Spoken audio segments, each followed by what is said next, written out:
বাংলাদেশে আমরা যারা বিভিন্ন সরকারি বেসরকারি প্রতিষ্ঠানে চাকরি করি তাদের কিন্তু প্রতি বছরই একটা স্যালারি ইনক্রিমেন্ট হয়।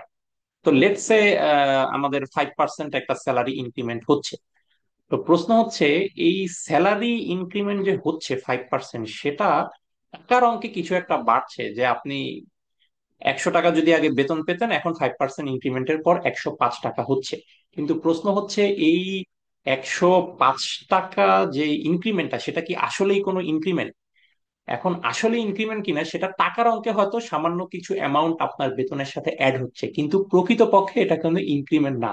প্রকৃত ইনক্রিমেন্টটা আপনাকে চিন্তা করতে হবে with respect to price inflation. তো ইনফ্লেশন যদি হয় 11% আর আপনার যদি স্যালারি ইনক্রিমেন্ট হয় 5%, তো তার মানে কি? তার মানে হচ্ছে ইনক্রিমেন্টের পরেও আপনার বেতন কিন্তু প্রকৃতপক্ষে 6% কমেছে। অর্থাৎ ইনফ্লেশন যেটা 11% মাইনাস আপনার স্যালারি ইনক্রিমেন্ট 5%, তথা 6% কমেছে। তো তার মানে আপনার বেতনটা অঙ্কের হিসাবে কিছুটা বেড়েছে বটে, 5% বেড়েছে বটে, কিন্তু প্রকৃতপক্ষে আপনার যে ক্রয় ক্ষমতা বা purchasing power in the economy, সেটা কিন্তু প্রকৃতপক্ষে 6% কমেছে।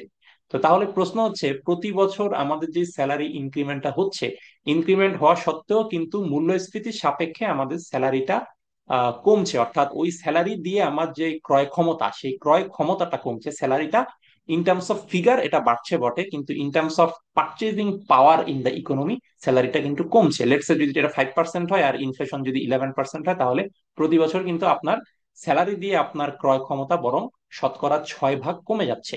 তো তাহলে আমাদের কি প্রতি বছর স্যালারি ইনক্রিমেন্ট সত্ত্বেও যেহেতু আমাদের ক্রয় ক্ষমতা কমে, তার মানে কি আমাদের লাইফস্টাইল লেভেলটাকেও তো আর একটু লোয়ার করা দরকার? এটাই তো হওয়া উচিত।